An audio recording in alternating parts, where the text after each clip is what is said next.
and watch me. So make sure that you guys are able to listen me so that we can smoothly move towards today's lecture. And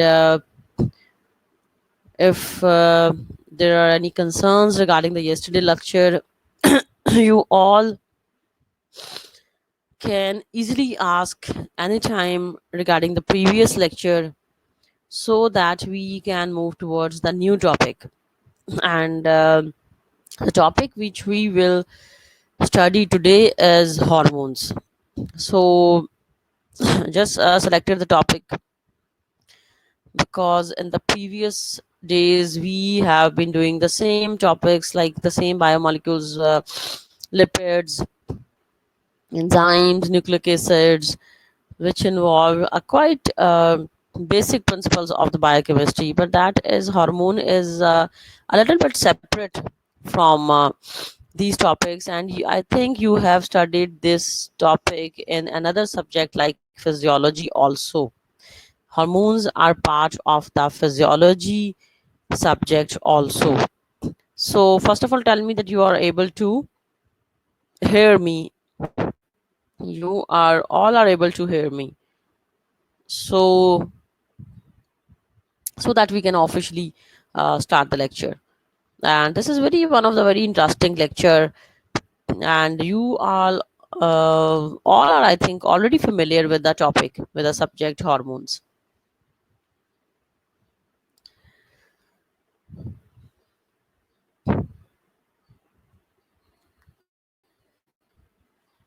And I will also share these slides with you. Today I will share these slides on the WhatsApp group so that all of you have the content already available when we start the lecture. And this topic is not from your book. This is not present in the instant biochemistry book, but I will share the notes with you. So getting started, what is hormone basically, which what is the definition of the hormones, what is meant by the basically hormones. So hormone is the chemical signal that is secreted into circulatory system and communicates regulatory messages within the body. So this is the small soluble molecule which is also called as the chemical messenger.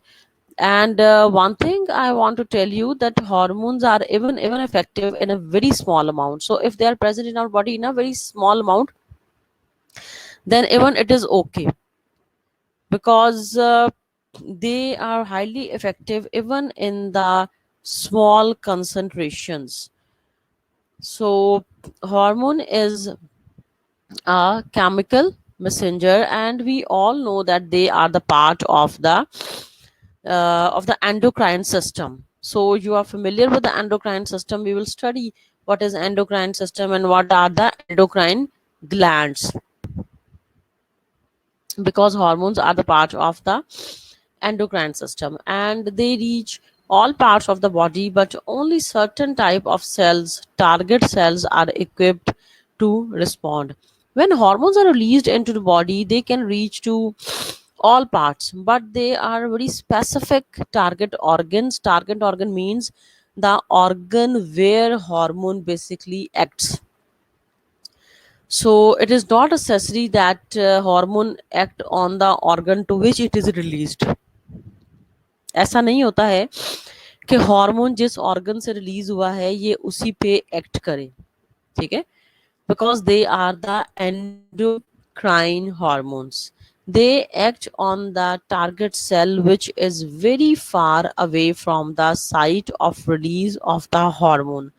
जिस organ से hormone release होता है, site of जो action होता है hormone का, that is quite far. Mean suppose hormone release हो रहा है पिट्यूटरी ग्लैंड से, हाइपोथैलेमस से, और उसका जो टारगेट ऑर्गन है वो है आपकी किडनीज, आपकी रीनल ट्यूब्यूल्स, ठीक है.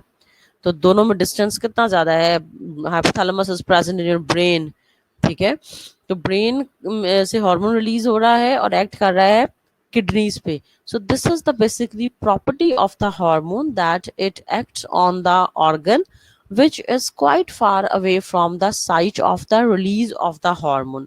So the target cells are different, and the cells which are secreting the hormones, they are different, so they can never be similar. So the two important systems of the communication in our body, in human body, the systems of the internal communication are basically, there are two systems which help in the regulation of the internal communication, and one is the nervous system and second is the endocrine system. दो systems हैं जो हमारी communication के लिए बड़े important है. एक endocrine system है और दूसरा जो system है जी, that is the nervous system. Coordination के सिस्टम्स हैं दोनों, ठीक है, नर्वस सिस्टम और एंडोक्राइन सिस्टम कोऑर्डिनेशन के सिस्टम्स हैं और बॉडी की कम्युनिकेशन में, इंटरनल कम्युनिकेशन में हेल्प आउट करते हैं दोनों system. The nervous system conveys high speed electrical signals along the specialized cells called the neurons. So the nervous system, the function of the nervous system is basically to pass the electrical signals along the specialized cells which are called as the neurons. And the endocrine system is made of the endocrine glands, and these are the glands that secrete the hormones that coordinate slower but longer acting responses to stimuli.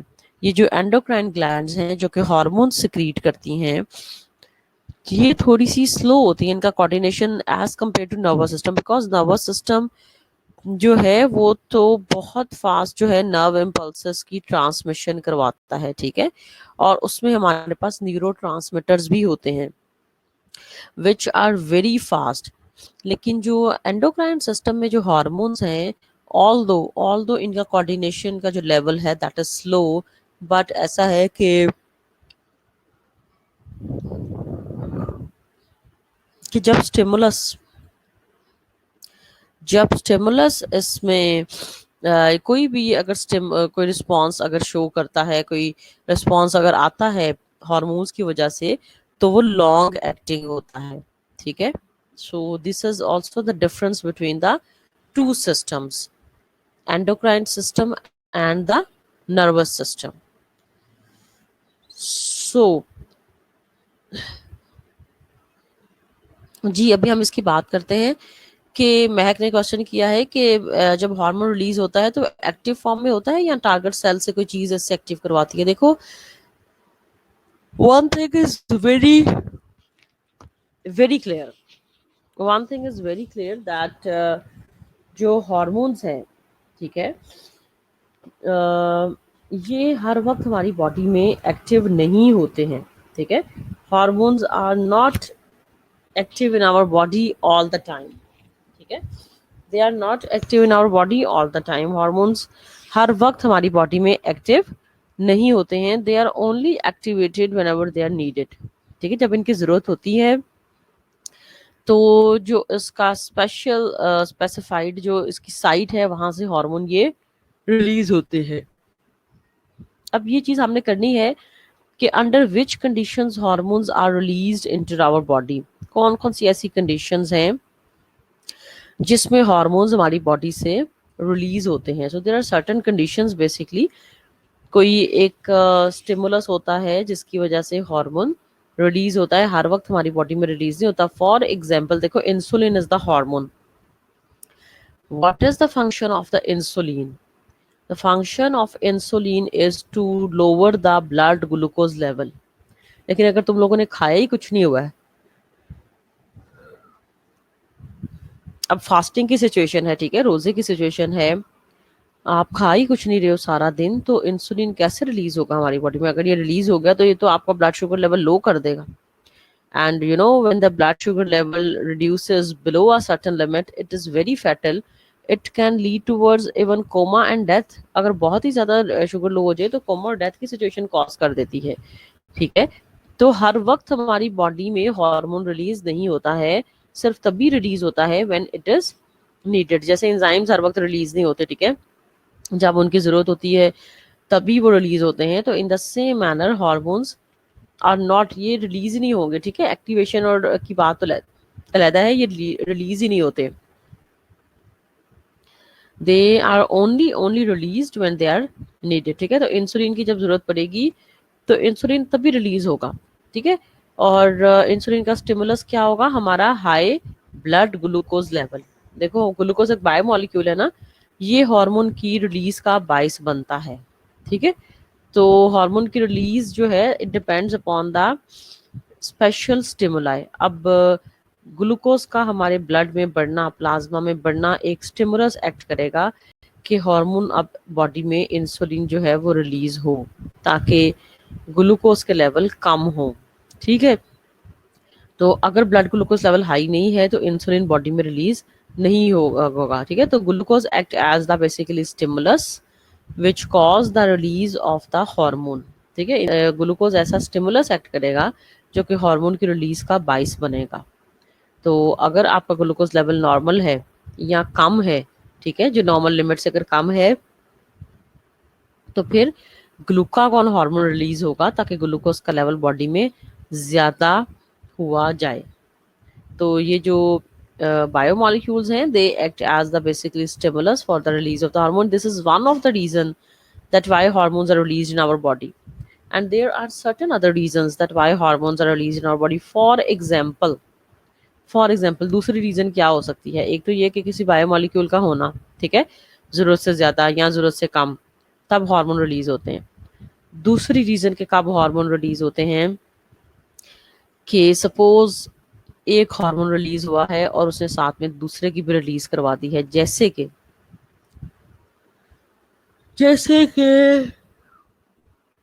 Pituitary gland के hormones हैं, ठीक है। Pituitary gland का hormone है thyroid stimulating hormone, ठीक है, TSH। जब TSH body में रिलीज होगा तो ये क्या करेगा, ये थायराइड ग्लैंड पे एक्ट करेगा और ये तीन हार्मोन्स की और रिलीज करवा देगा, T3, T4 और कैल्सिटोनिन। समझ आई कि एक हार्मोन रिलीज होता है और वो समटाइम्स दूसरे हार्मोन्स की रिलीज का भी कॉज बनता है। जैसे कि मैंने बताया है कि पिट्यूटरी ग्लैंड से thyroid stimulating hormone has been released, और इस हार्मोन का फंक्शन ये है that it acts on the thyroid gland and it cause the release of three other hormones which are T3, T4, thyroxine जिसकी हम बात कर रहे हैं, ठीक है, एंड कैल्सिटोनिन। सो एक हार्मोन ने दूसरे हार्मोन की रिलीज करवाई, ये दूसरी रीजन है कि क्यों हार्मोन बॉडी में रिलीज होते हैं, ठीक है। तीसरी रीजन के क्यों हार्मोन बॉडी में रिलीज होते हैं, so there are three reasons, ठीक है, कि आपकी जो सिचुएशंस होती हैं, ठीक है, सिंपैथेटिक नर्वस सिस्टम की एक्टिवेशन की वजह से हार्मोन रिलीज होता है under certain situations. For example खुशी की situation, Joy, anger, sad, happiness, excitement, ठीक है, fear and fright. These are the situations which cause the release of the certain hormones in our body. ये वो situations हैं जो कि हमारी बॉडी में हॉर्मोन्स की रिलीज का बाइस बनते हैं। मैं तुम लोगों को बताया है, is it clear that there are three reasons that why hormones are released in our body, ठीक है। पहली रीजन के किसी भी बायोमोलिक्यूल, किसी भी स्टिमुलस का प्रेजेंट होना, जैसे कि बायोमोलिक्यूल किसी के लेवल बढ़ जाना बायोमोलिक्यूल के हमारी बॉडी में, ठीक है, which act as a stimulus. दूसरी रीजन क्या है कि जी एक हार्मोन रिलीज होता है और साथ में दूसरे हार्मोन को भी रिलीज करवा देता है। And what is the third reason, what is the third reason, that that is the sympathetic nervous system activation, ठीक है, कि नर्वस सिस्टम सिंपैथेटिक जो हमारा नर्वस सिस्टम है उसकी एक्टिवेशन की वजह से हार्मोन रिलीज हो रहे हैं। इसके जो है ना, इसका भी एक पेज कोई पिक्चर वगैरह खींच के दे दूं क्योंकि क्यों हार्मोन बॉडी में रिलीज होते हैं, ठीक है।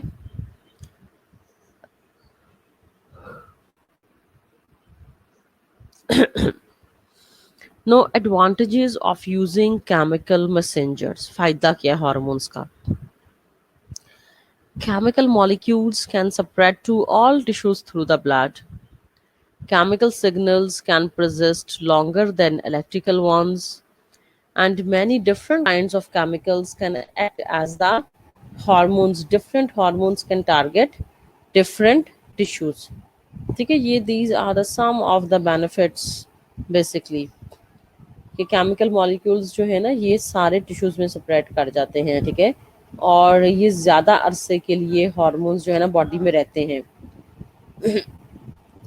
और डिफरेंट हार्मोन्स डिफरेंट टिश्यूज को टारगेट करते हैं। ये नहीं कि एक हार्मोन जिसको कर रहा है दूसरा भी उसी को टारगेट करेगा, तो ये स्पेसिफाइड है, ठीक है, इनके टारगेट जो टिश्यूज हैं दे आर स्पेसिफाइड।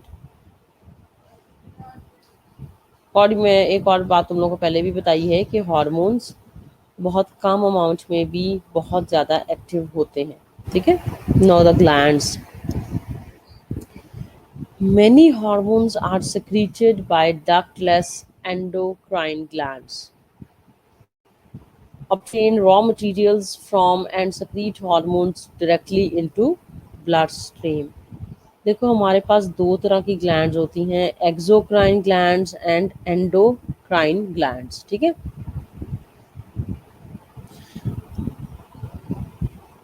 ये तो तुम लोगों को पता है कि exo means outside and endo means inside. तो बॉडी की ऐसी ग्लैंड्स जो कि केमिकल मैसेंजर्स को ब्लड में ब्लड स्ट्रीम में रिलीज करती हैं उनको हम कहते हैं endocrine glands.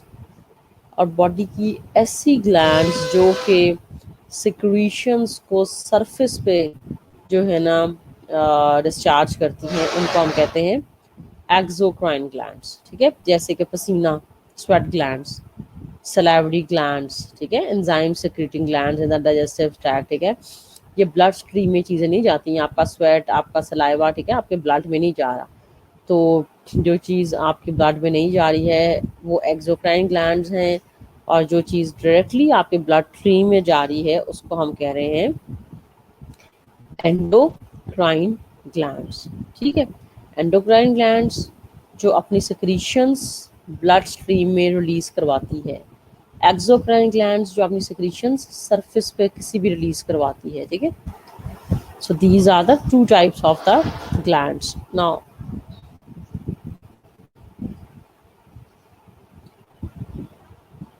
three major classes of molecules function as hormones in the vertebrates। या समझ लो कि हार्मोन की नेचर होती है, ठीक है। हार्मोन भी तो कोई ना कोई चीज है ना, ये कार्बोहाइड्रेट है, ये प्रोटीन है, ये लिपिड है, ये अमाइनो एसिड है, ये न्यूक्लिक एसिड है। Know what is the basically nature of the hormone. तो हमारे पास तीन तरह के हार्मोन्स है, ठीक है। Proteins and peptides, amines derived from amino acids, and steroids। So we have three types of the hormones depending upon their nature। या तो ये प्रोटीन्स होंगे, ठीक है, या तो अमाइनो एसिड से बने होंगे, अमाइंस होंगे, और या ये फिर आपके फैट से बने हुए स्टेरॉइड्स होंगे, ठीक है। तो नॉर्मली ये तीन तरह के जो हैं हार्मोन्स जो है ना होते हैं, और तीनों का फिर जो मैकेनिज्म ऑफ एक्शन है ना वो होता है फिर डिफरेंट, ठीक है। So these are three types of hormones, और इनका जो मैकेनिज्म ऑफ एक्शन है वो होगा डिफरेंट, ठीक है। तीनों का मैकेनिज्म ऑफ एक्शन डिफरेंट है। Now moving towards the chain of the command, ठीक है, कि कमांड कहाँ से आती है बेसिकली। जो हमारा देखो जो हमारा नर्वस सिस्टम है ना वो सबसे इम्पोर्टेंट हमारा कोऑर्डिनेशन का सिस्टम है। The hypothalamus produces 7 different releasing hormones that travel to the pituitary gland, ठीक है। हाइपोथैलेमस से 7 रिलीजिंग हार्मोन की मैं बात कर रही हूँ, रिलीज होते हैं हार्मोन्स, ठीक है, जो कि फिर पिट्यूटरी ग्लैंड में चले जाते हैं। Each releasing hormone stimulates the pituitary to release a corresponding hormone which travels to the endocrine gland and causes it to start producing a particular endocrine hormone. ठीक है, हाइपोथैलेमस से साथ रिलीजिंग हार्मोन्स रिलीज होते हैं जो कि pituitary gland में चले जाते हैं, और फिर पिट्यूटरी ग्लैंड जो है ना एंडोक्राइन हार्मोन्स की रिलीज करवाती है। ठीक है, पर्टिकुलर एंडोक्राइन हार्मोन्स की। अब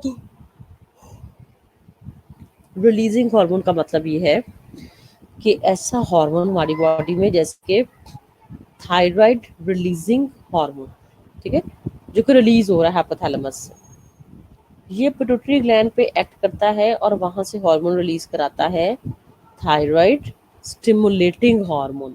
ठीक है, जो रिलीजिंग हार्मोन्स है ना, यानी कि जो ओरिजिन है, समझ लो ओरिजिन हार्मोन्स का है वो है हाइपोथैलेमस। तो हाइपोथैलेमस से 7 हार्मोन रिलीज होते हैं जो कि फिर पिट्यूटरी ग्लैंड पे एक्ट करते हैं और फिर पिट्यूटरी ग्लैंड से हार्मोन्स की रिलीज करवाते हैं।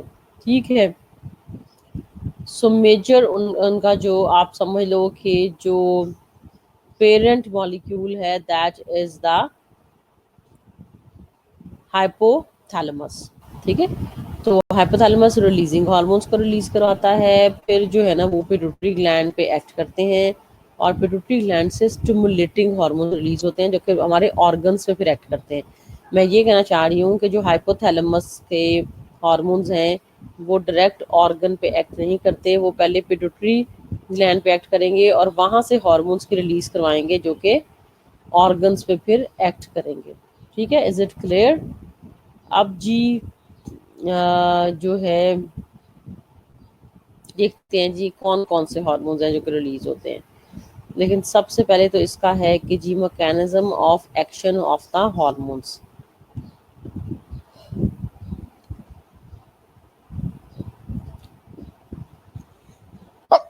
शुक्र, ये जो मेम्ब्रेन बाउंड रिसेप्टर्स लिखा हुआ है ना, इसको हम mechanism of action of hormones भी कह सकते हैं कि how basically hormones act in our body, कि हार्मोन हमारी बॉडी में एक्ट कैसे हो रहे हैं। ठीक है, तो मैकेनिज्म ऑफ एक्शन क्या है हार्मोन्स का, ठीक है, ये भी तुम लोग कह सकते हो। मेम्ब्रेन बाउंड रिसेप्टर्स की बजाय ज़्यादा ये है कि how basically hormones act in our body, ज़्यादा बेहतर आई थिंक कि जो है ना वो ये है।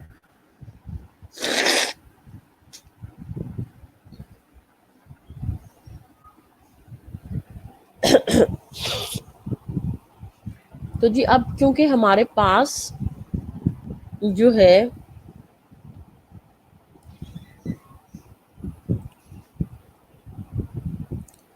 अच्छा जी किसका क्वेश्चन आया है, अदील का है कि हाइपोथैलेमस जो है दैट इज ए ग्लैंड, तो बिल्कुल हाइपोथैलेमस जो है ना ये ऑर्गन तो है डेफिनेटली, बट क्योंकि ये हार्मोन्स को रिलीज करवा रहा है तो ये ग्लैंड भी एक्ट कर रहा है। ठीक है, तो we can say that hypothalamus is a gland. ठीक है, we can say that hypothalamus is a basically basically we can say that it is I think we can say that it is a gland, क्योंकि इससे hormone release हो रहे हैं तो हम ये कह सकते हैं कि ये एक ग्लैंड है। अब क्योंकि हमारे पास जो है हार्मोन्स डिफरेंट हैं तो उनका मैकेनिज्म ऑफ एक्शन जो है वो भी डिफरेंट है। ठीक है, अब 3 तरह के हार्मोन्स मैंने तुम लोगों को बताया है, कौन कौन से, peptide hormones, steroid hormones and amine hormones. ठीक है, 3 तरह के जो हैं जी वो हार्मोन्स हमने जिक्र किए हैं। Many hormones are too large or too polar to pass through the plasma membranes, bind to the transmembrane proteins that act as the receptor sites on the target cell membranes.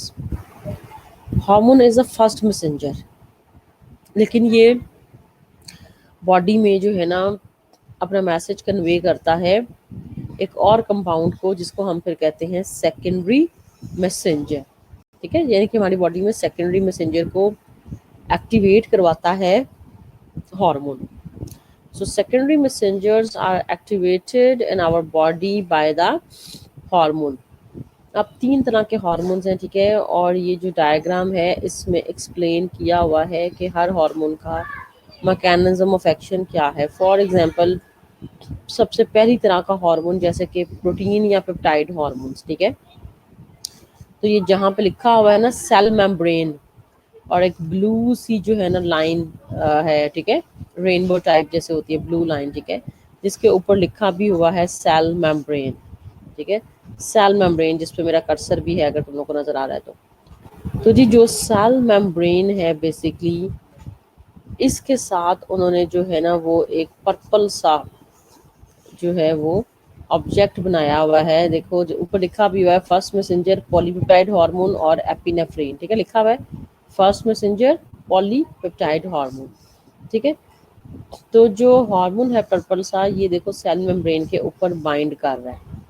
तो जो पहली तरह के hormones यानी कि peptide hormones हैं ये cell membrane के साथ बाइंड कर जाते हैं, ठीक है, लेकिन इनकी एबिलिटी ये नहीं होती कि ये सेल मेम्ब्रेन को क्रॉस कर सकें, ठीक है, they are not able to cross the cell membrane and they create the changes in the basically cell membrane, ठीक है, सेल मेम्ब्रेन की जो एक्शन पोटेंशियल होता है सेल मेम्ब्रेन में जो आयन चैनल्स होते हैं उनमें ऐसी चेंजेस कर देता है और अपना टारगेट अचीव कर लेता है, ठीक है। मैं दोबारा रिपीट कर रही हूँ कि जो एंडोक्राइन ग्लैंड, भाई एक्सोक्राइन ग्लैंड नहीं है, हाइपोथैलेमस, ठीक है, सो जो हाइपोथैलेमस है that is the basically endocrine gland. अगर कोई कंफ्यूजन है तो तुम लोग जो है ना पूछ सकते हो, ठीक है। तो ये एंडोक्राइन ग्लैंड्स हैं, ठीक है, हाइपोथैलेमस, इसको हम बल्कि न्यूरो एंडोक्राइन ग्लैंड्स कहते हैं क्योंकि हमारे नर्वस सिस्टम का भी मेजर हिस्सा है हाइपोथैलेमस। अब जी पहली तरह के जो हार्मोन हैं जो पेप्टाइड हार्मोन्स हैं ये सेल मेम्ब्रेन को बाइंड करते हैं और सेल मेम्ब्रेन की परमेबिलिटी को चेंज कर देते हैं। They cause the changes in the permeability of the cell membrane, ठीक है। और सेकेंडली फिर ये क्या करते हैं कि ये सेकेंडरी मैसेंजर को एक्टिवेट करवा देते हैं, ठीक है। देखो लिखा हुआ है कि सेल मेम्ब्रेन के डायग्राम में जो है सेल मेम्ब्रेन के ऊपर हार्मोन बाइंड किया है, यहाँ तो ये क्या करेगा कि सेल मेम्ब्रेन की परमेबिलिटी को चेंज करके अपना जो भी इसका फंक्शन है टारगेट है वो अचीव करेगा।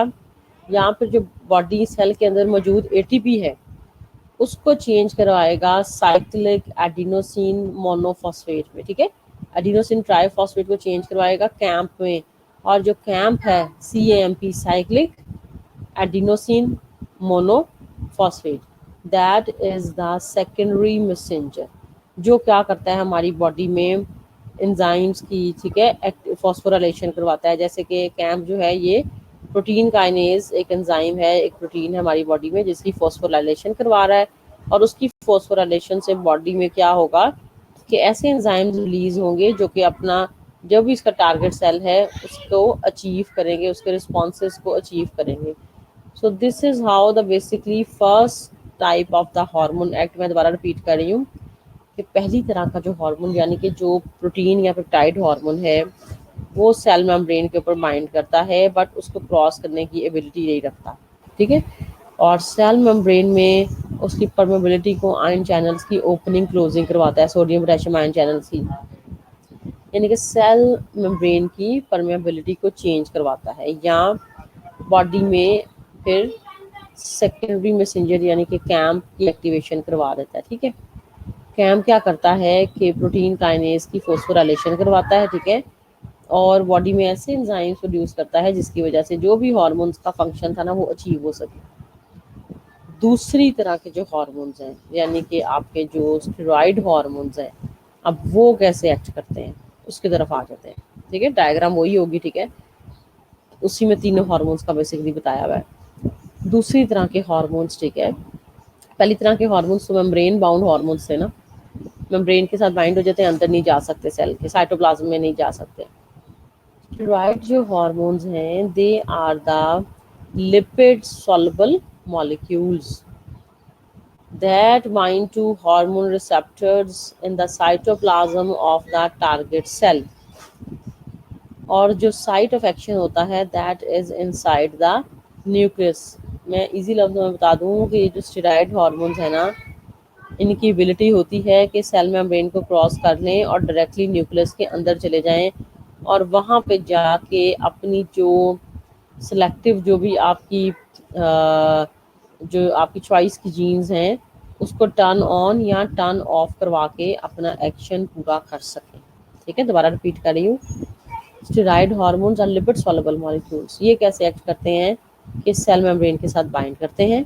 ठीक है, फॉर एग्जांपल अगर तुम लोग को डायग्राम ये देखो साइड पे, तो इसमें लिखा हुआ है कोलेस्ट्रॉल का स्ट्रक्चर टाइप, इन्होंने 4 वो जो रिंग बनाए हुए हैं, ठीक है, पर्पल कलर के, वो है स्टेरॉइड हार्मोन, मेंशन भी है। ठीक है, स्टेरॉइड हार्मोन जो है वो ब्लड से गया है सेल में, प्लाज्मा मेम्ब्रेन को क्रॉस कर गया है और ये देखो स्टेरॉइड हार्मोन साइटोप्लाज्म के अंदर चला गया। ठीक है, नजर आ रहा होगा तुम सबको। पर्पल जो हमारा रिंग है, 4 रिंग्स हैं जो कोलेस्ट्रॉल का स्ट्रक्चर है, क्योंकि कोलेस्ट्रॉल से बनते हैं स्टेरॉइड हार्मोन्स। ठीक है, 4 जो रिंग बनाए हुए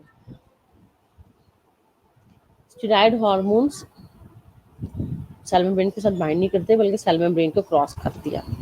क्रॉस करके एरो देखो डीएनए दिखाया हुआ है, यानी कि ये न्यूक्लियस के अंदर चले गए, तो डायरेक्टली ये जीन्स को, अपनी मर्जी की जीन्स को टर्न ऑन कर देंगे, जो भी यानी कि हार्मोन का जो काम है ना पूरा करेगा, तो डायरेक्टली जाके जीन्स में ही वो चेंजेस कर देगा कि वो इसका फंक्शन अचीव हो जाए। ठीक है, अपना फंक्शन ही ऐसे अचीव करता है स्टेरॉइड हार्मोन्स। ठीक है, जैसे एस्ट्रोजन है, ठीक है, प्रोजेस्टेरॉन है, टेस्टोस्टेरॉन है, तो जो भी इनका फंक्शंस हैं इसने जाके उन जीन्स को ही टर्न ऑन और टर्न ऑफ कर देना है। ठीक है, जो चीज़ बॉडी में होनी चाहिए उसको टर्न ऑन कर देना है, डायरेक्टली उन जीन्स पे एक्ट कर देता है जाके। तो steroid hormones are manufactured from the cholesterol, और जो इसकी एग्जांपल्स है वो है एस्ट्रोजन, प्रोजेस्टेरॉन, टेस्टोस्टेरॉन और cortisol. These are the examples of the steroid hormones जो कि सेल मेम्ब्रेन को क्रॉस करके साइटोप्लाज्म में जाके फिर न्यूक्लियस में एंटर होते हैं और न्यूक्लियस में डायरेक्टली डीएनए पे एक्ट करते हैं कि अपनी चॉइस की जीन्स को टर्न ऑन या टर्न ऑफ करके अपना टारगेट अचीव करते हैं। ये हैं जी आपके दूसरी तरह के हार्मोन्स का मैकेनिज्म ऑफ एक्शन। हाँ जी अदीना, क्या समझ नहीं आई? पिछली स्लाइड पे भी यही डायग्राम थी। ठीक है, तो पिछली स्लाइड में भी यही बताया हुआ था कि हार्मोन्स कैसे एक्ट करते हैं, mechanism of action of the hormones. दोबारा बता देती हूँ, mechanism of action of the hormones. First kind of hormone which are called as peptide hormones. ये कैसे एक्ट करते हैं? ये ऐसे एक्ट करते हैं कि ये प्लाज्मा मेम्ब्रेन के ऊपर बाइंड कर जाएंगे। ठीक है, लिखा हुआ है first messenger, umbrella type purple सा एक उन्होंने हार्मोन बनाया हुआ है। ठीक है, नजर आ रहा होगा तुम सबको डायग्राम में, फर्स्ट मैसेंजर लिखा हुआ है, एम्ब्रेला टाइप हार्मोन बनाया हुआ है जो कि प्लाज्मा मेम्ब्रेन के ऊपर बाइंड कर गया है। ठीक है, अब इसकी एबिलिटी ये है कि ये प्लाज्मा मेम्ब्रेन को क्रॉस नहीं कर सकता, अंदर नहीं जा सकता साइटोप्लाज्म में। ठीक है, सिर्फ सेल की सरफेस पे प्लाज्मा मेम्ब्रेन पे बाइंड करेगा। प्लाज्मा मेम्ब्रेन के ऊपर बाइंड करके क्या करेगा, या तो प्लाज्मा मेम्ब्रेन की परमेबिलिटी में चेंजेस लाएगा। ठीक है, प्लाज्मा मेम्ब्रेन के आयन चैनल्स की ओपनिंग या क्लोजिंग करवाएगा, या फिर ये क्या है कि सेकेंडरी मैसेंजर को एक्टिवेट कर देगा ताकि वो अपना टारगेट, जो भी हार्मोन का फंक्शन था ना, फॉर एग्जांपल इंसुलिन का काम ये है कि जी ग्लूकोज बढ़ जाए। ठीक है, तो इंसुलिन प्रोटीन हार्मोन है ना, सेल के ऊपर बाइंड कर जाएगा। ठीक है, और सेकेंडरी मैसेंजर को एक्टिवेट करवा देगा कि आपके सेल्स जो है ना वो यूटिलाइज कर सकें जो है ना ग्लूकोज को। ठीक है, तो इंसुलिन का काम ये है कि ग्लूकोज की यूटिलाइजेशन हो हमारी बॉडी में और ब्लड ग्लूकोज कम हो जाए।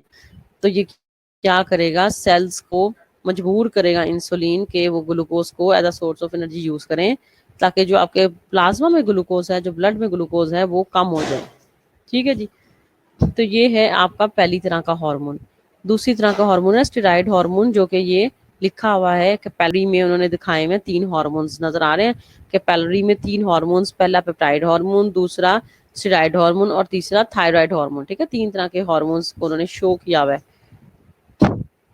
एक अम्ब्रेला से, एक कुछ 4 रिंग से, और एक 2 रिंग से। ठीक है ना। तो जो स्टेरॉइड हार्मोन्स हैं, इनकी ये एबिलिटी होती है कि ये इस प्लाज्मा मेम्ब्रेन को क्रॉस कर सकते हैं। ठीक है, they can cross the plasma membrane, और ये न्यूक्लियस में डायरेक्टली एंटर हो जाते हैं और अपनी मर्जी की जीन्स को टर्न ऑन और टर्न ऑफ करवाते हैं, ताकि अपना टारगेट जो है वो अचीव कर सकें। ठीक हो गया। अब है जी तीसरी तरह का हार्मोन, जो है अमाइन हार्मोन, जो अमाइनो एसिड से मिलकर बने हैं। फॉर एग्जांपल टायरोसिन से, ठीक है, या फिनाइलएलानिन से, इनसे बने हैं। अब ये जो अमाइन हार्मोन्स है ना, ये भी प्लाज्मा मेम्ब्रेन को क्रॉस कर लेते हैं। ठीक है, और ये भी क्या करते हैं कि ये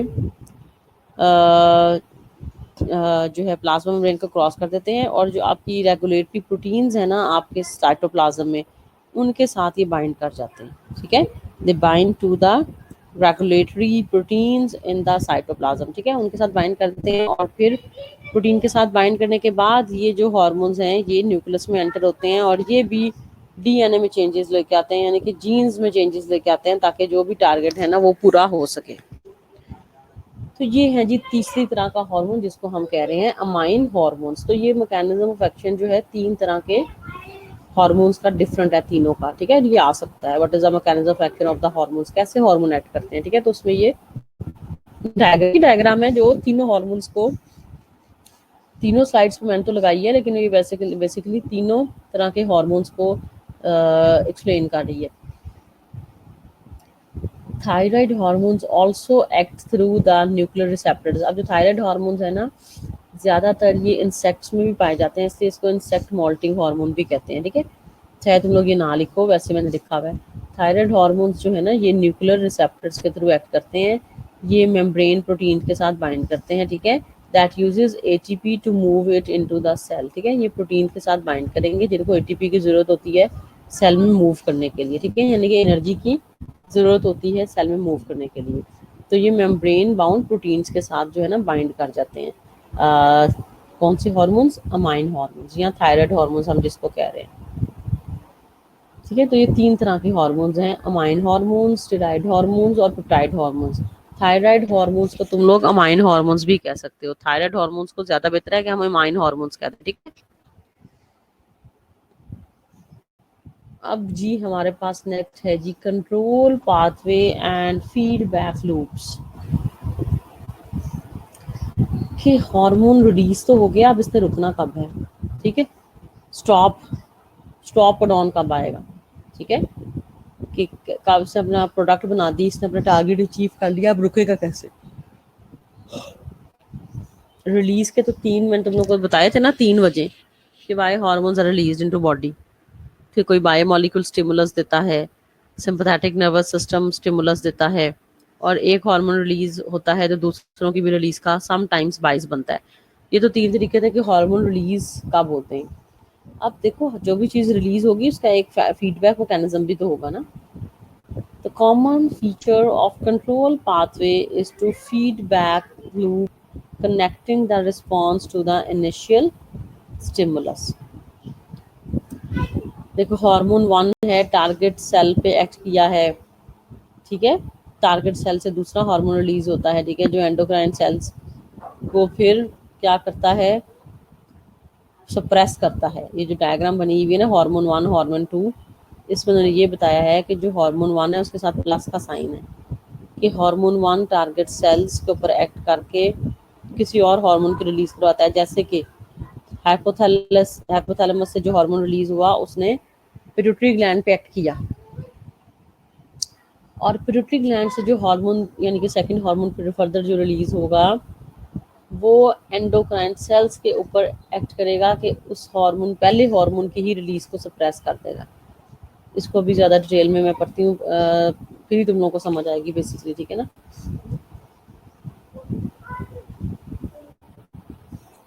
ये जो तीसरी तरह के हार्मोन्स हैं वो भी मेम्ब्रेन बाउंड प्रोटीन के साथ बाइंड कर जाते हैं, और डायरेक्टली जो है ना प्रोटीन के साथ बाइंड करके डायरेक्टली न्यूक्लियस में एंटर होके अपनी मर्जी की जीन्स को टर्न ऑन और टर्न ऑफ कराते हैं। ये है थायराइड या अमाइन हार्मोन्स का फंक्शन। अब हम ये बात कर रहे हैं कि फीडबैक मैकेनिज्म क्या है, ठीक है। और जो कॉमन फीडबैक मैकेनिज्म है वो है नेगेटिव फीडबैक मैकेनिज्म, जो कि हार्मोनल पाथवेज में इन्वॉल्व होता है। आप देखो कि डायग्राम जो तुम लोग को नजर आ रही है उसमें लिखा हुआ है ACTH, ठीक है। ACTH कहाँ से रिलीज हो रहा है? सबसे पहले तुम लोग चले जाओ हाइपोथैलेमस पे। पिंक ब्लॉक में लिखा हुआ है हाइपोथैलेमस। हाइपोथैलेमस रिलीज करवाता है ACTH।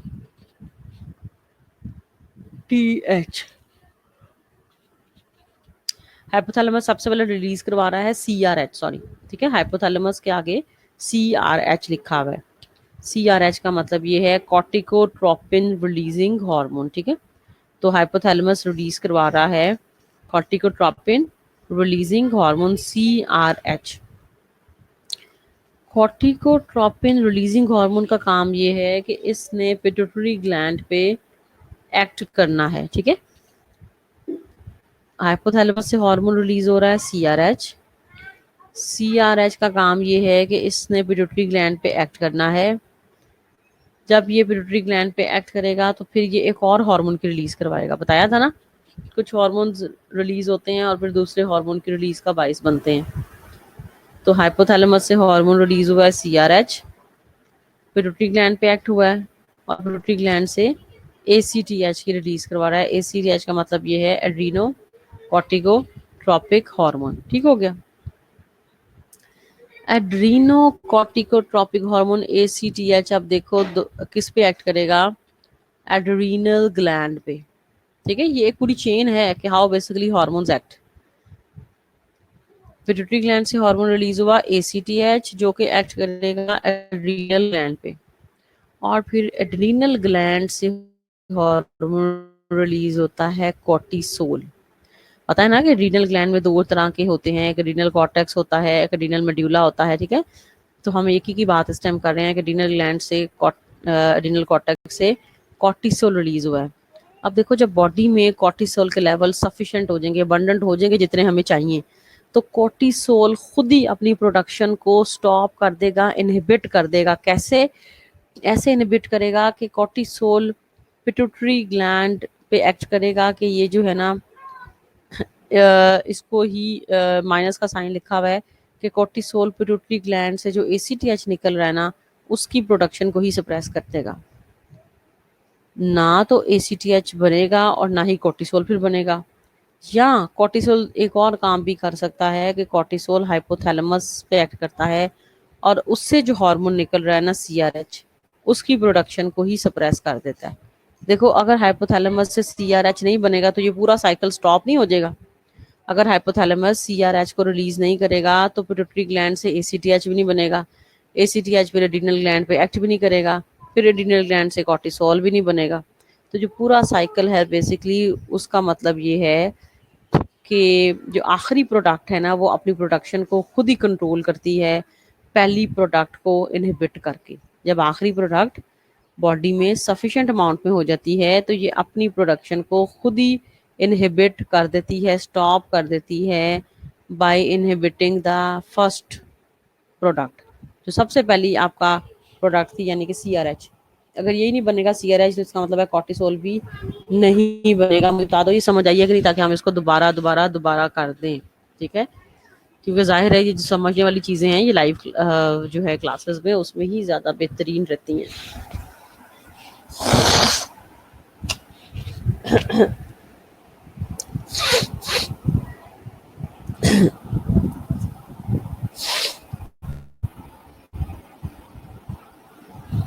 मैं दोबारा रिपीट करने लगी हूँ, नेगेटिव फीडबैक मैकेनिज्म होता क्या है। नेगेटिव फीडबैक मैकेनिज्म का मतलब ये है कि, बल्कि मैं थोड़ा सा तुम लोगों को लिख दूँ,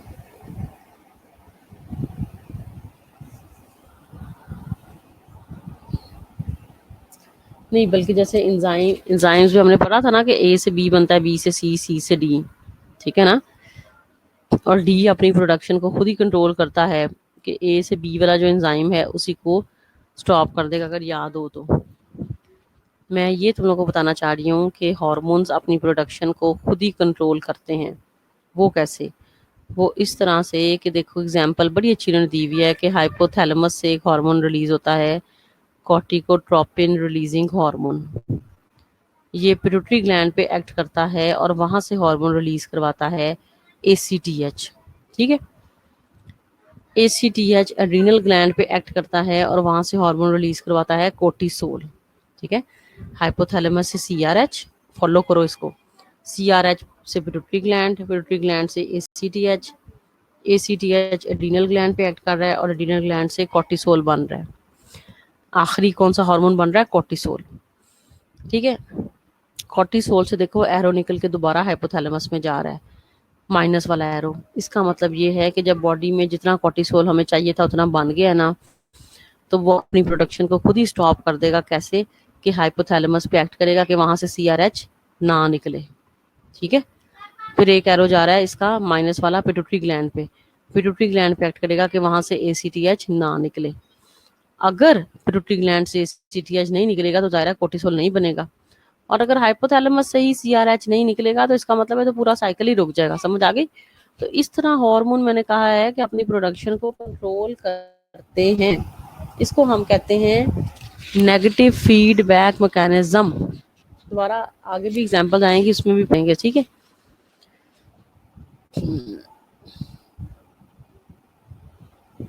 अब जी pituitary gland is located below the hypothalamus.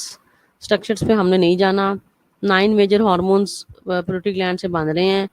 They hormones act to influence other endocrine glands, और ये हार्मोन्स दूसरी ग्लैंड्स को भी इन्फ्लुएंस करते हैं। ठीक है, जैसे पिट्यूटरी ग्लैंड से हार्मोन निकल रहा है एसीटीएच, जो कि एड्रीनल ग्लैंड पे भी एक्ट कर रहा है, दूसरी ग्लैंड को भी इन्फ्लुएंस कर रहा है। स्ट्रक्चर हम इसका बिल्कुल, इस पे हम एनाटॉमी से हमारा कोई लेना देना नहीं, स्ट्रक्चर हम बिल्कुल नहीं इसका पढ़ेंगे। ठीक है, बस ये पढ़ेंगे कि पिट्यूटरी ग्लैंड से हार्मोन कौन से रिलीज होते हैं। पोस्टीरियर लोब, पिट्यूटरी ग्लैंड की 2 लोब्स हैं, इंटीरियर पोस्टीरियर, तुम लोगों ने पढ़ी होगी। Posterior lobe of the pituitary regulates the water conservation, milk letdown and uterine contraction in the woman. Posterior lobe से जो हार्मोन रिलीज होते हैं ना, वो ये 3-4 तरह के काम कराते हैं। पानी की कंजर्वेशन, जैसे कि एडीएच हार्मोन रिलीज होता है, ऑक्सीटोसिन रिलीज होता है, मिल्क लेट डाउन और यूटेरस की कंट्रैक्शन करवाते हैं। इंटीरियर जो लोब से हार्मोन्स रिलीज होते हैं ना, वो दूसरी एंडोक्राइन ग्लैंड्स को स्टिमुलेट करते हैं। ठीक है, पिट्यूटरी ग्लैंड के जो हार्मोन्स हैं वो दूसरी ग्लैंड्स, जो बॉडी की और ग्लैंड्स है ना, उन पे एक्ट करते हैं। और पोस्टीरियर वाले जो है ना, वो एंडोक्राइन ग्लैंड्स पे नहीं एक्ट कर रहे, बल्कि और जो बाकी फंक्शंस हैं या ऑर्गन्स पे एक्ट करके अपने फंक्शंस को फुलफिल करते हैं। अभी पढ़ते हैं क्या क्या फंक्शंस हैं, वहां से समझ आ जाएगी। ठीक है, तो 2 तरह की लॉब्स हैं। इंटीरियर लोब से 6 हार्मोन रिलीज होते हैं और पोस्टीरियर लोब से 2 हार्मोन जो है ना वो रिलीज होते हैं, बनते नहीं है।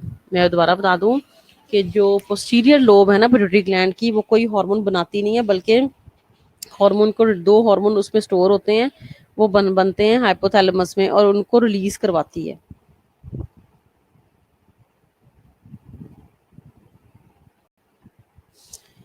ठीक है जी, दोबारा बता देती हूँ कि इंटीरियर पिट्यूटरी से 6 हार्मोन रिलीज होते हैं जो कि बनते भी इंटीरियर पिट्यूटरी में ही होते हैं, और जो पोस्टीरियर पिट्यूटरी है ना, उससे 2 हार्मोन सिर्फ रिलीज होते हैं, वो हाइपोथैलेमस में। हाइपोथैलेमस से फिर वो नीचे आ जाते हैं जो है ना पोस्टीरियर पिट्यूटरी ग्लैंड पे, और पोस्टीरियर पिट्यूटरी ग्लैंड से 2 हार्मोन रिलीज होते हैं। ठीक है, बनते नहीं है, बनते हाइपोथैलेमस में है। हाइपोथैलेमस उनको भेज देती है पोस्टीरियर पिट्यूटरी ग्लैंड में कि वहां पे स्टोर हो जाएं और जब जरूरत हो रिलीज हो जाए। जो इंटीरियर के 6 हार्मोन्स है ना, बनते भी वहीं पे हैं इंटीरियर में और रिलीज भी वहीं पे होते हैं। ठीक है जी,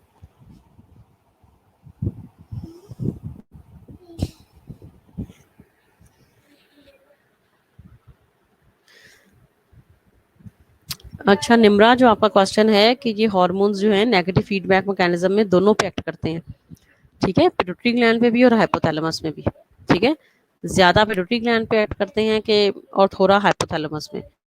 तो दोनों को अगर इनहिबिट कर देते हैं तो हार्मोन की यानी कि रिलीज फिर खत्म हो जाती है। जो आखिरी हार्मोन है ना, उसकी प्रोडक्शन खत्म हो जाती है, बंद हो जाती है। तो इंशाल्लाह कुछ चीज़ें नहीं समझ आएंगी तो क्लास में रिपीट करेंगे। वाकई अभी थोड़ी सी ब्रेक कर लें जो है ना, वरना सुबह सुबह ही तुम लोग के लेक्चर के बाद जो है ना वो बिल्कुल रोज़ा वाकई लगने लग जाता है। तो 10 मिनट्स की ब्रेक, स्टे ट्यून, उसके बाद वापस मिलते हैं, ठीक है।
जी, तो class, we're back. We are back. I think we should move towards the lecture. Are you girls here? Boys here? ताकि हम अब हॉर्मोन्स की तरफ चलें. जैनब अजमत, आवाज आ रही है अब?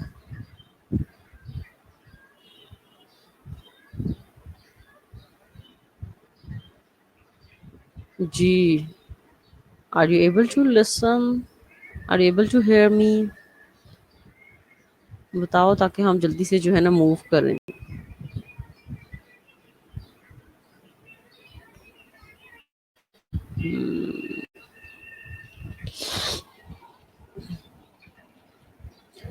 जी, अब जो जो हार्मोन्स रिलीज होते हैं एंटीरियर पिट्यूटरी ग्लैंड से, ठीक है. What are the hormones which are release from the anterior pituitary gland?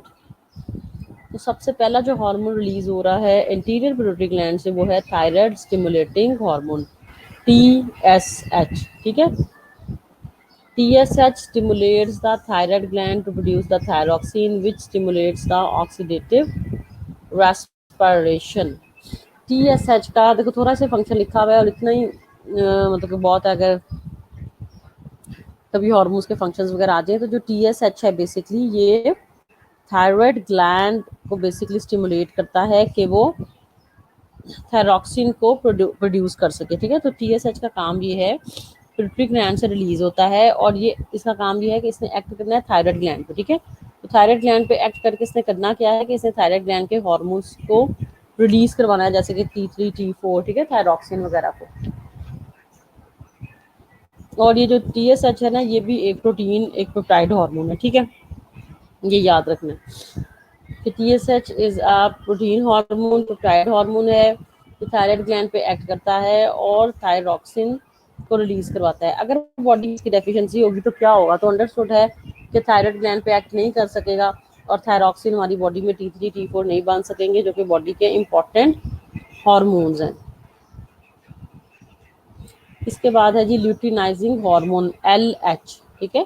Luteinizing hormone LH plays an important role in the menstrual cycle. It also stimulates the production of testosterone in males. अब ये जो luteinizing hormone है ना ये क्या करता है कि ये ओवरीज और टेस्टिस दोनों के सेल्स के साथ बाइंड करता है. ओवरीज में एस्ट्रोजन की प्रोडक्शन और इसमें जो है ओवरीज और टेस्टिस दोनों के साथ बाइंड करता है. फीमेल्स में भी टेस्टोस्टेरोन की ही प्रोडक्शन करवाता है और मेल्स में भी टेस्टोस्टेरोन की ही प्रोडक्शन करवाता है. फिर फीमेल्स में एक स्पेशल टाइप के सेल्स होते हैं जो कि टेस्टोस्टेरोन को एस्ट्रोजन में कन्वर्ट करते हैं. मैं दोबारा बताती चलूँ, जो ल्यूटिनाइजिंग हार्मोन है ना ये मेंस्ट्रुअल साइकिल में इसका रोल है. इसके अलावा जो है ना दोनों सेक्सेस, मेल फीमेल दोनों में जो है ना ये फीमेल्स में ओवरीज के साथ बाइंड करता है, ठीक है, ओवरीज के सेल्स के साथ. और मेल्स में ये लेडिक सेल्स होते हैं टेस्टिस के, उनके साथ बाइंड करता है. तो ओवरीज और टेस्टिस दोनों के साथ दोनों डिफरेंट सेक्सेस में रिलीज होता है, दोनों के साथ बाइंड करता है. और किस चीज की रिलीज करवाता है? टेस्टोस्टेरोन. तो मेल्स में तो टेस्टोस्टेरोन ही है स्ट्रॉन्ग, आपका जो सेक्स हार्मोन है, सेक्स स्टेरॉइड है. तो फीमेल्स का जो बेसिकली मेजर हार्मोन है वो है एस्ट्रोजन, ठीक है. तो फीमेल्स में फिर फर्दर जो है testosterone is converted into oestrogen by some other cells, ठीक है.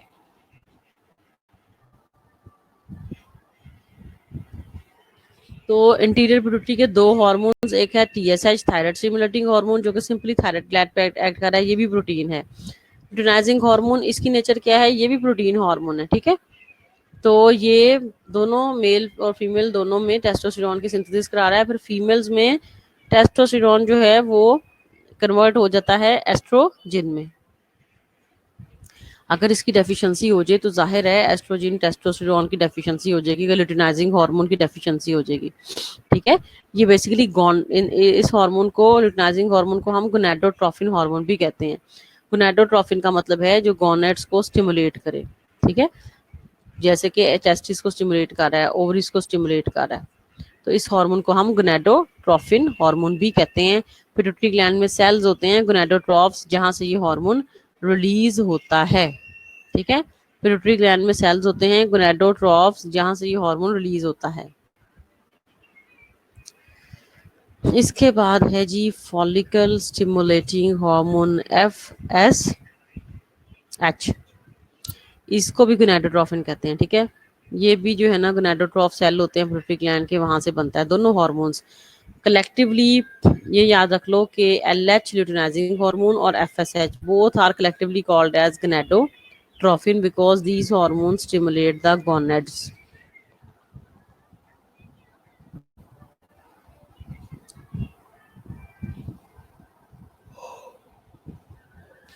Follicle stimulating hormone also plays important role in the menstrual cycle. In males, it causes the testes to produce a hormone that regulates the sperm production. ठीक है, mails में ये याद रख लो कि FSH स्पर्म प्रोडक्शन को इंक्रीज करता है। और फीमेल्स में फॉलिकल स्टिमुलेटिंग का काम पता क्या है? इसका काम ये है कि ये जो फॉलिकल्स होते हैं ना, उनकी मेच्योरेशन करवाता है। ठीक है, ओवुलेशन भी करवाता है, ओवुलेशन फॉलिकल स्टिमुलेटिंग ओवुलेशन भी करवा रहा है और फॉलिकल्स की मेच्योरेशन भी करवा रहा है फॉलिकल स्टिमुलेटिंग हार्मोन। और मेल्स में स्पर्म प्रोडक्शन को इन्हांस कर रहा है, इंक्रीज कर रहा है। ठीक है, FSH का काम ये है कि फीमेल्स में इसने ओवुलेशन करवाना है। जो स्मॉल जो है सेल्स, जिनको हम फॉलिकल्स कहते हैं, ठीक है, उनकी मेच्योरेशन करवाता है। इसके अलावा स्पर्म्स की प्रोडक्शन को इन्हांस करता है फॉलिकल स्टिमुलेटिंग हार्मोन।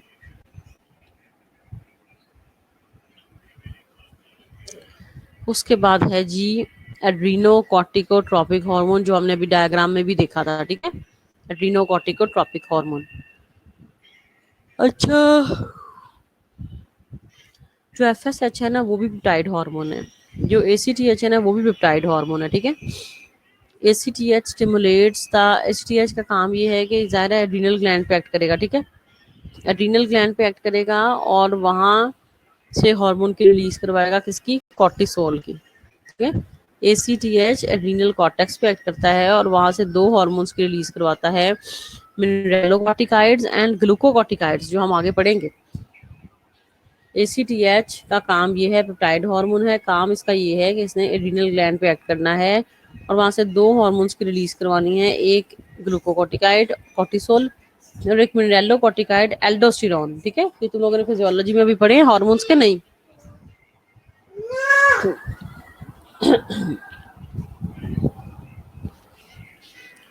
तो जी ये आपके मिनरेलोकॉर्टिकाइड और ग्लूकोकॉर्टिकाइड है ना, ये दोनों हैं स्टेरॉइड हार्मोन्स।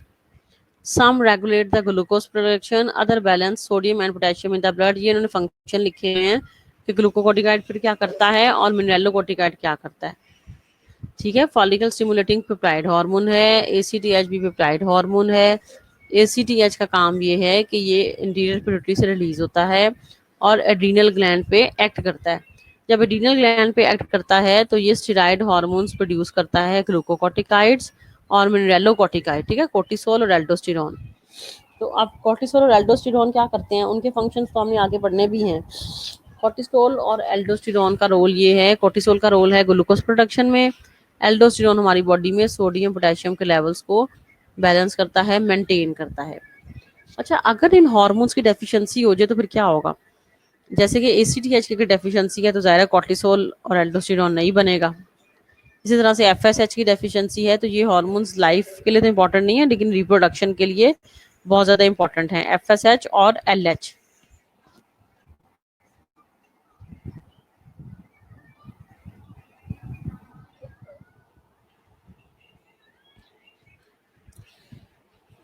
अच्छा जी, अब है ग्रोथ हार्मोन। देखो जी, ग्रोथ हार्मोन का काम ये है कि इस जाहिर है इसके नाम से इंडिकेट हो रहा है। तो ग्रोथ हार्मोन का काम ये है कि इससे हमारी बॉडी में बोन्स की, मसल्स की, फिजिकल जो हमारी ग्रोथ है ना, आर्म्स की, लेग्स की, इन सब की ग्रोथ करवाता है ग्रोथ हार्मोन। और ये भी एक प्रोटीन, एक पेप्टाइड हार्मोन है। ठीक है, पेप्टाइड हार्मोन है, सारे जितने हमने अभी तक पढ़े हैं ना इंटीरियर पिट्यूटरी ग्लैंड के, ACTH, TSH, ठीक है, FSH, ये सारे हैं जी कौन से हार्मोन्स? Peptide hormones. ठीक है। ग्रोथ हार्मोन का इधर फंक्शन बहुत थोड़ा सा लिखा हुआ है, लेकिन बहरहाल ग्रोथ हार्मोन मसल्स की और बोन की ग्रोथ में हेल्प कर रहा है, ठीक है।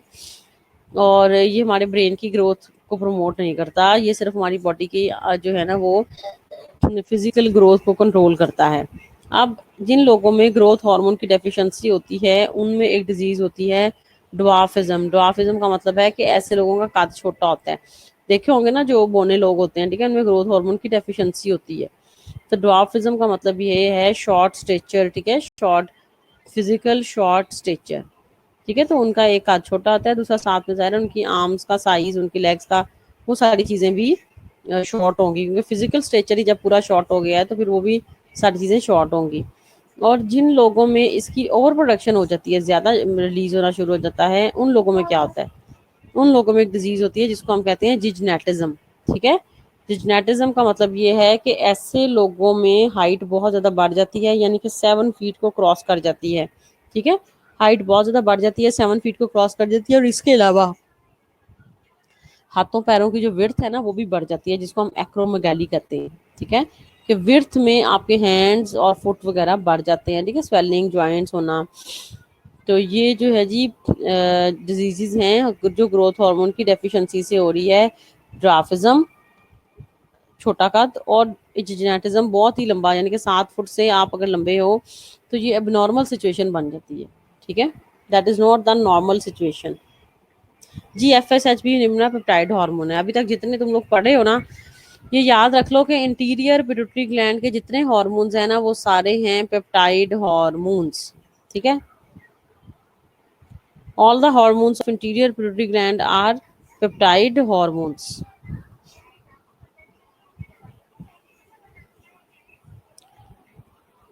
इसके बाद है जी प्रोलैक्टिन, ये भी पेप्टाइड हार्मोन है। असल में मैं मतलब थोड़ी सी स्लो हो गई हूँ, बिल्कुल ही जो है ना वो मुझे लग रहा है कि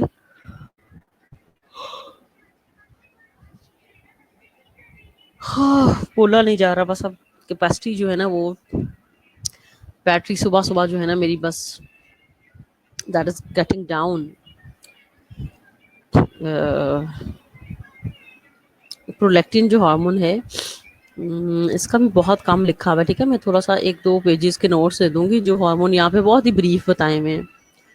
लेकिन अगर तुम लोगों ने फिजियोलॉजी में पढ़ने हैं ना तो ये बेहतरीन है कि तुम लोग फिजियो की बुक से पढ़ लो। फिजियोलॉजी में लाजमी हार्मोन्स का चैप्टर है, तुम लोग देखना जो फिजियोलॉजी की तुम लोग की किताब है ना उसमें हार्मोन्स दिए होंगे, तो चाहे वहां से कर लेना हार्मोन्स। फिजियोलॉजी की जो बुक है उसमें हार्मोन्स का चैप्टर दिया हुआ है, तो इन स्लाइड्स की बजाय तुम लोग जो है ना वो हार्मोन्स पढ़ लेना। उसको एक्रोमेगाली कहते हैं, एक्रो ACRO, एक्रो MEGALY, महक, एक्रोमेगाली। ओबिसिटी जो है ना वो हार्मोन कमी की वजह से तो नहीं, तुम ये देख लो ओबिसिटी की वजह से हार्मोन्स एस्ट्रोजन वगैरह जो है ना वो कम रिलीज हो सकते हैं, ठीक है। ओबिसिटी की वजह से एस्ट्रोजन की प्रोडक्शन कम हो सकती है, और हार्मोन की वजह से नहीं ओबिसिटी हो रही।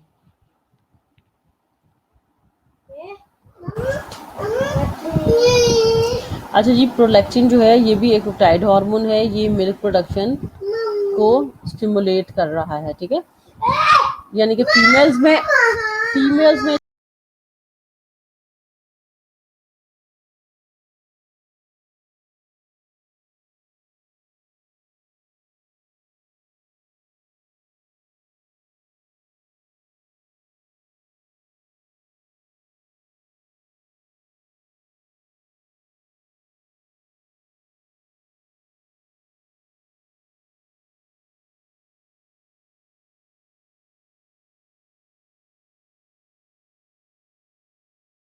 हम वापस आ जाए जरा प्रोलैक्टिन पे। अच्छा, जो प्रोलैक्टिन हार्मोन है ना ये मिल्क प्रोडक्शन को कंट्रोल कर रहा है, ठीक है। That is basically helpful in controlling the milk. Females में जो प्रोलैक्टिन है पेप्टाइड हार्मोन है, ठीक है। फीमेल्स में जो टारगेट ऑर्गन इसका होता है मेमोरी ग्लैंड्स होता है, और ये मिल्क प्रोडक्शन को स्टिमुलेट करता है, ठीक है। और लेकिन ये हर टाइम नहीं करेगा, जाहिर है ड्यूरिंग प्रेगनेंसी करता है मिल्क प्रोडक्शन को स्टिमुलेट, ठीक है। At the end of the pregnancy जो एस्ट्रोजन प्रोजेस्टेरॉन के लेवल्स हैं ना वो ड्रॉप हो जाते हैं, और प्रोलैक्टिन के लेवल्स बॉडी में बढ़ने लग जाते हैं, ठीक है, ताकि फीमेल को लैक्टेशन में हेल्प कर सके। तो जो हार्मोन मिल्क प्रोडक्शन में इन्वॉल्व है वो है प्रोलैक्टिन। अगर ये मेल्स में भी रिलीज होने लग जाए, ठीक है, जो कि एक नॉर्मल सिचुएशन होती है और बड़ी रेयर होती है, तो इसको हम कहते हैं हाइपर प्रोलैक्टिनीमिया।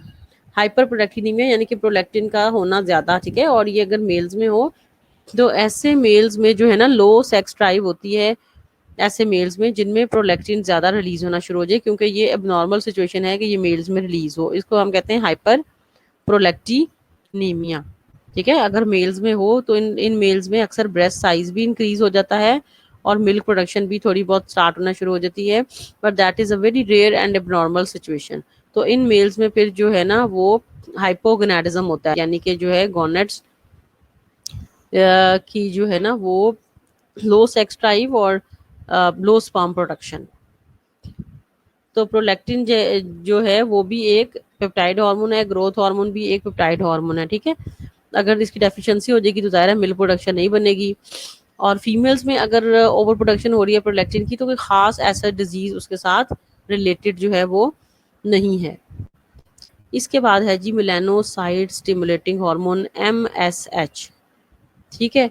ये हॉर्मोन्स ह्यूमन बींग्स में भी, रेप्टाइल्स में भी, सब में जो है ना वो कलर चेंज में हेल्प करता है। मेलानोसाइट, देखो हमारी स्किन का जो पिगमेंट है मेलानिन, उसको कंट्रोल कर रहा है कौन सा हार्मोन, मेलानोसाइट स्टिमुलेटिंग हार्मोन, ठीक है।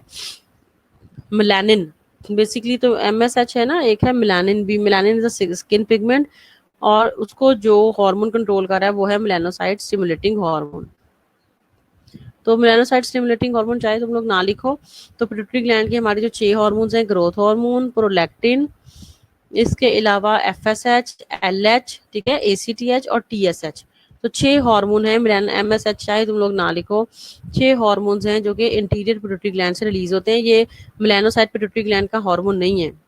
मेरा ख्याल है कि जो MSH है, ये चेक करना पड़ेगा मुझे कौन सी ग्लैंड से रिलीज होता है, ठीक है। तो growth hormone, prolactin, FSH, LH, ACTH, जो है जी TSH, these are the hormones.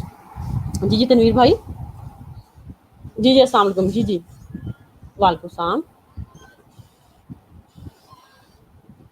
चलो चलो, चलें, बहुत अच्छा हो गया, चलें ठीक है। आप उन्हें कहिएगा नईम साहब से ना कि इसको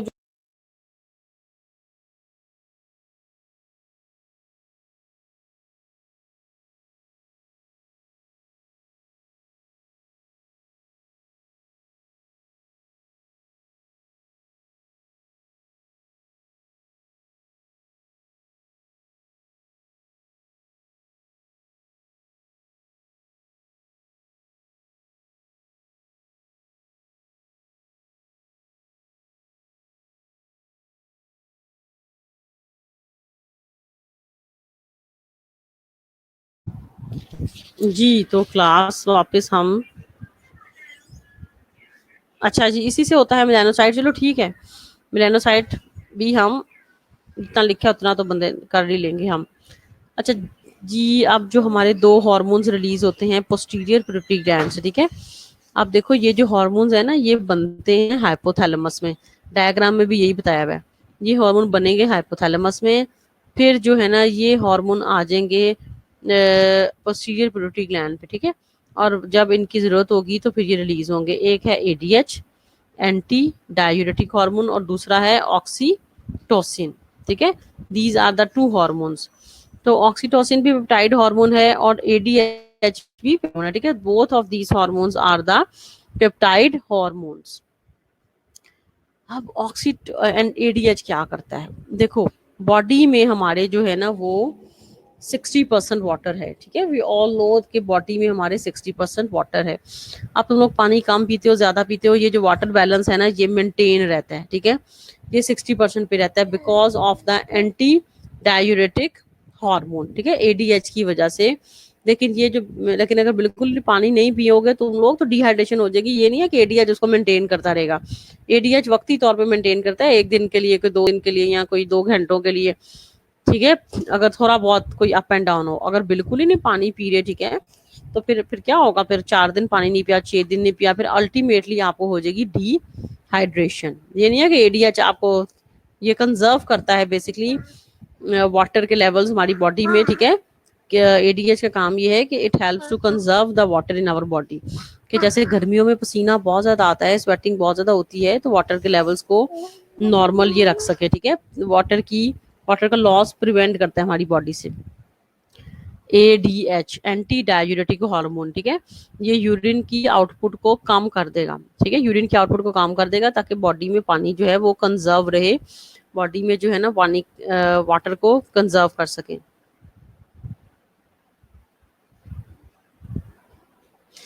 तौसीफ हुसैन, ये ज़रूरी नहीं है कि अगर मेल्स में जो है ना वो प्रोलैक्टिन ज़्यादा हो रहा है तो वो शीमेल वाली कंडीशन हो, क्योंकि शीमेल का जो रोल है ना that is related to definitely the sexual organs, ठीक है। तो वो सेक्सुअल ऑर्गन्स से ज़्यादा कंसर्न होता है जो शीमेल होता है, एज कम्पेयर टू के प्रोलैक्टिन के लेवल बढ़ गए हैं, ठीक है। साथ में हो सकता है, बट फीमेल के लिए पहली कंडीशन तो जो है ना वो basically that is the sexual organ basically, ठीक है, वो होती है पहली कंडीशन। अच्छा जी, अब एडीएच के मैं तुम लोगों को फंक्शंस बता रही थी कि एडीएच का काम है कि पानी को कंजर्व करना। तो कैसे कंजर्व करता है कि किडनीज जो हमारा फिल्टर प्लांट है, ठीक है, किडनी पे इसके टारगेट ऑर्गन्स होते हैं, तो ये किडनी को स्टिमुलेट करता है ताकि वाटर की मैक्सिमम एब्जॉर्प्शन और रीअब्जॉर्प्शन हो सके हमारी बॉडी में, ठीक है। पानी जितना ज़्यादा बच सकता है, यानी कि बॉडी से ना निकले इन the form of urine, water की एक्सक्रीशन ना हो, वाटर का लॉस हमारी बॉडी से ना हो, ठीक है।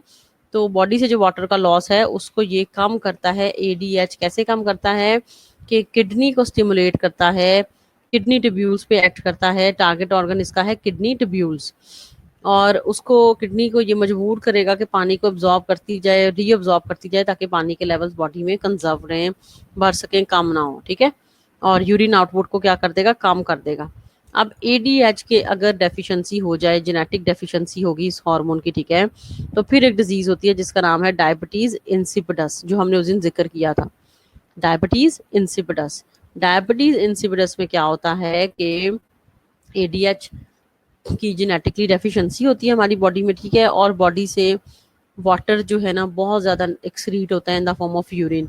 एक दिन में 16 लीटर पानी जो है in the form of urine body से निकल सकता है when there is deficiency of anti diuretic hormone. अगर एक दिन में 16 लीटर पानी एक्सक्रीट आउट हो रहा है तो this is a very fatal and very life threatening condition, ठीक है। तो ये जो कंडीशन है वो बहुत ज़्यादा लाइफ थ्रेटनिंग है, बहुत ज़्यादा फैटल होती है, कि जिसमें बॉडी से एक दिन में जो है जी वो 16 लीटर्स तक वाटर जो है वो इन द फॉर्म ऑफ यूरिन जो है वो निकल रहा है। तो इस डिजीज को हम कहते हैं डायबिटीज इंसिपिडस, ठीक है। और इसकी जो है बेसिकली इसकी दो वजह होती हैं। एक वजह तो ये है कि जो है एंटी डायूरेटिक हार्मोन जो है ना वो उसकी डेफिशिएंसी है, और दूसरा ये है हार्मोन तो है लेकिन किडनी पे उसके जो रिसेप्टर्स है ना वो ही नहीं है, ठीक है। यानी कि किडनी पे रिसेप्टर्स ही नहीं है, तो हार्मोन तो ज्यादा होगा बॉडी में, लेकिन क्या फायदा अगर उसके रिसेप्टर्स नहीं है। रिसेप्टर्स होंगे तो वो किडनी पे एक्ट कर सकेगा ना, किडनी पे रिसेप्टर्स होंगे तो जी anti diuretic hormone water level को कंजर्व कर रहा है, इसकी डेफिशिएंसी से डिजीज हो रही है डायबिटीज इंसिपिडस।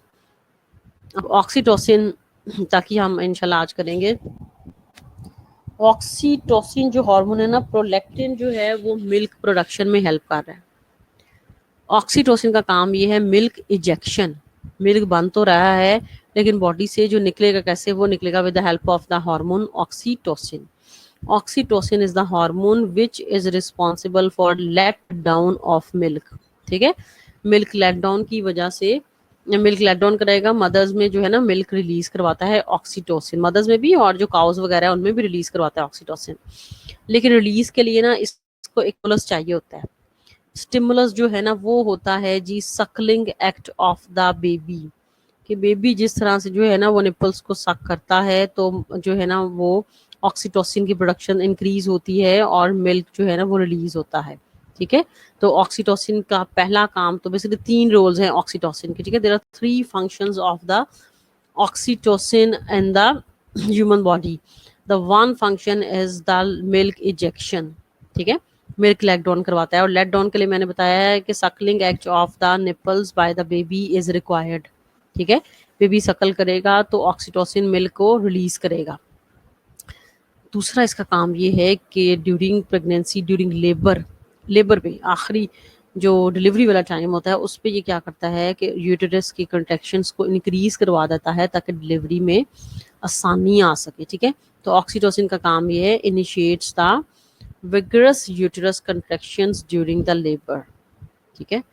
तीसरा इसका काम ये देखा गया है ऑक्सीटोसिन का, establishment of the maternal behaviour, जो माँ और बच्चे का जो रिलेशनशिप है ना उसकी डेवलपमेंट में भी देखा गया है कि oxytocin plays a very important role, ठीक है। तो 3 काम हैं ऑक्सीटोसिन के। सबसे पहला कौन सा काम है ऑक्सीटोसिन का? Milk ejection. दूसरा इसका है यूटेरस कॉन्ट्रैक्शंस। और तीसरा इसका काम है establishment of the maternal behaviour. ऐसी and it has been observed कि ऐसी मदर्स जो कि बच्चों को फीड करवाती हैं उनका और ऑफस्प्रिंग का जो रिलेशनशिप है that is quite powerful and strong as compare to mothers who does not feed their baby, ठीक है। तो ये वजह जो है, ये वजह है बाय द हार्मोन ऑक्सीटोसिन, ठीक है। तो ऑक्सीटोसिन इज द हार्मोन, और अगर इसकी डेफिशिएंसी हो जाएगी तो ज़ाहिर है मिल्क इंजेक्शन में प्रॉब्लम आएगी, ठीक है। मिल्क इंजेक्शन में प्रॉब्लम आएगी अगर इसकी डेफिशिएंसी हो जाएगी। और अगर ओवर प्रोडक्शन हो जाएगी तो कोई ऐसा खास डिजीज नहीं है जो इसके साथ एसोसिएटेड है, जो इसके साथ लिंक है। अभी देखो एंड पे लाइन लिखी हुई है कि these hormones are synthesized in the hypothalamus and stored in the pituitary gland. तो अगर एमसीक्यू में ये सवाल आ जाए कि कौन से हार्मोन्स हैं जो कि पोस्टीरियर पिट्यूटरी ग्लैंड में बनते हैं, ठीक है, तो बनता जो है वो पोस्टीरियर पिट्यूटरी ग्लैंड में कोई हार्मोन भी नहीं है, ठीक है। These hormones are synthesized in the hypothalamus. दोनों हार्मोन्स बनते हैं, दोनों हार्मोन्स बनते हैं हाइपोथैलेमस में, और फिर जो है एक्सॉन्स के थ्रू, ठीक है, ये आते हैं, they are bring into the posterior pituitary gland with the help of axons, ठीक है। एक्सॉन्स के थ्रू ये posterior pituitary gland में आते हैं और ये वहाँ पे फिर स्टोर हो जाते हैं, और जब इनकी ज़रूरत होती है तो फिर ये बॉडी से रिलीज होते हैं। तो जी ये थे हमारे जो है ना बेसिकली 8 हार्मोन्स। अगर हम मेलानोसाइट को मिला लें तो 9 hormones of interior pituitary gland, जिसमें से 2 बन रहे हैं posterior pituitary gland. Posterior pituitary gland में बन कोई नहीं रहा, 2 रिलीज हो रहे हैं पोस्टीरियर पिट्यूटरी ग्लैंड के, और जो 6 हमने पढ़े हैं ना वो 6 के 6 बन भी उधर ही रहे हैं इंटीरियर पिट्यूटरी ग्लैंड में, और रिलीज भी वही हो रहे हैं इंटीरियर पिट्यूटरी ग्लैंड में। So these are the basically hormones of the pituitary gland. बाकी जो हमारी नेक्स्ट ग्लैंड के हार्मोन्स हैं ना, थायराइड के हैं, पैनक्रियास के हैं, वो इंशाल्लाह हम करेंगे नेक्स्ट टाइम, ठीक है। हमारा जो इंशाल्लाह नेक्स्ट लेक्चर जो होगा उसके बाद मेरे ख्याल में कुछ वेकेशंस होंगी हमारी ईद की, और उसके बाद जैसे भी स्केड्यूल आएगा जो है ना हम उसको फॉलो करेंगे, क्योंकि अभी तो जो है ना 15 जुलाई तक तो नोटिस आ गया है कि कॉलेजेस वगैरह क्लोज रहेंगे, ठीक है, टिल 15 जुलाई। तो situation will get clear after the 15 July. तो I think the whole month of June और जुलाई भी हमारे वेबिनार के थ्रू ही लेक्चर्स होंगे, इसी के थ्रू ही हमारी क्लासेस होंगी।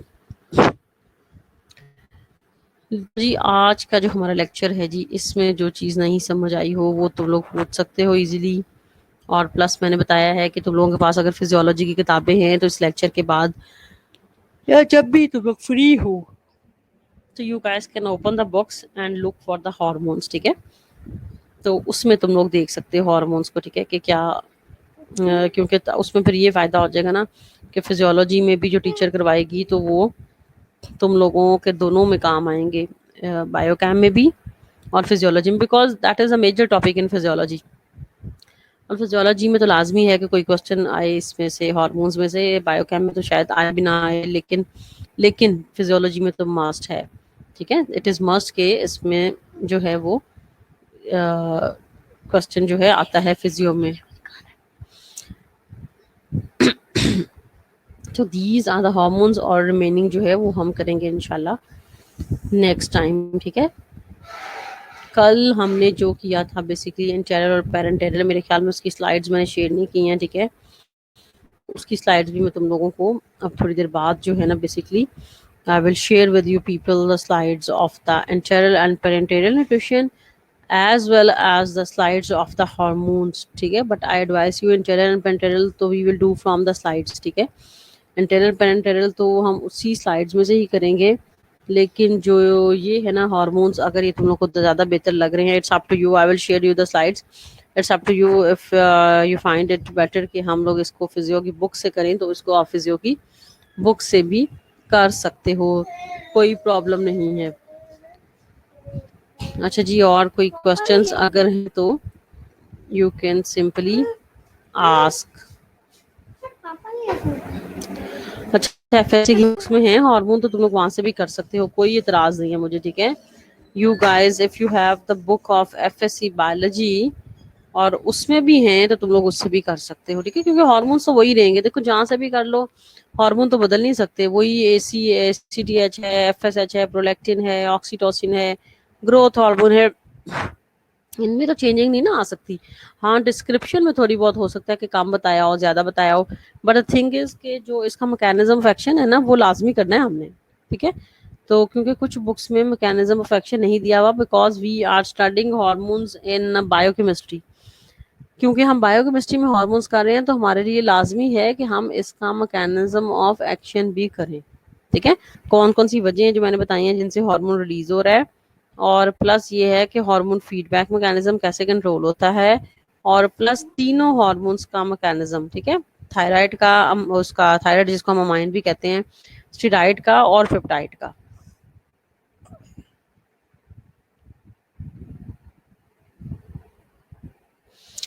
तो जी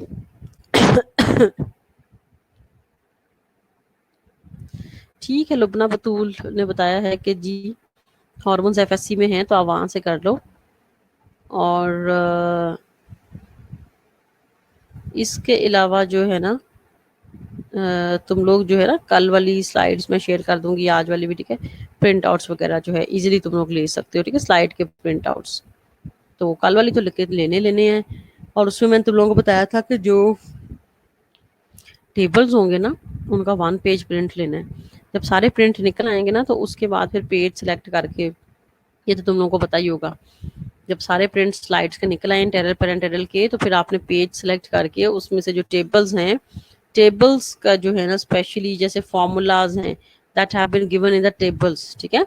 तो वो अगर तुम लोग स्लाइड वाले ही प्रिंट आउट लोगे, तो वो बहुत स्मॉल होगा, दैट वुड बी इनविजिबल, वो तो नजर ही नहीं आएगा.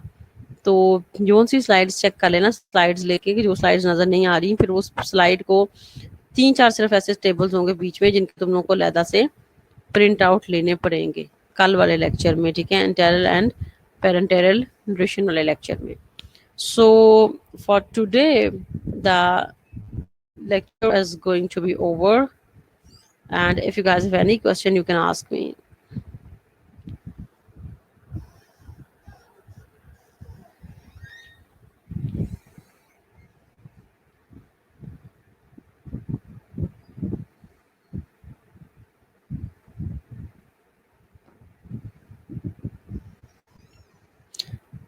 ठीक है जी, सब ओके है, सेटिस्फाइड है, तो फिर हम जो है ना, जो एक वीक है उसमें इंटेरल पेरेंटेरल भी करो और ये भी करो, ठीक है. क्योंकि बाद में ऐसा है कि इंशाल्लाह इंशाल्लाह जैसी क्लासेस हुई ना, तो we will move towards the test sessions. क्योंकि अभी तुम लोग का टेस्ट वगैरह क्विजेस कुछ भी नहीं हो रहा, तो हम टेस्ट सेशंस की तरफ जाएंगे. तो इस टाइम तैयारी की होगी, उस टाइम ये ना कहना कि अभी तो हमें टाइम दें और ये दें. तो class for my side, Allah Hafiz, and see you tomorrow, inshallah. Bye. Bye. Bye. Bye. Okay. Yes.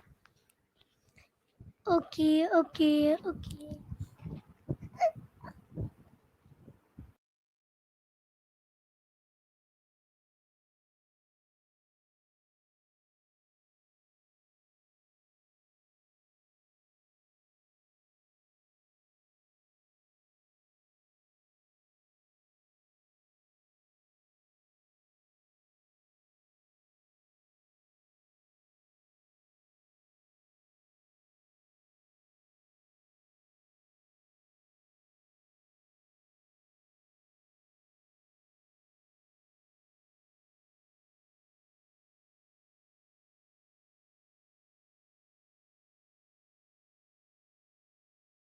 महक, आपका जो क्वेश्चन है एनीमिक पर्सन के ओबेसिटी से एज सच तो लिंक नहीं है, ठीक है, कि एनीमिक पर्सन, हाँ डायबिटिक पर्सन में वेट गेन हो सकता है, हाइपरटेंसिव में हो जाता है, होता है, ठीक है।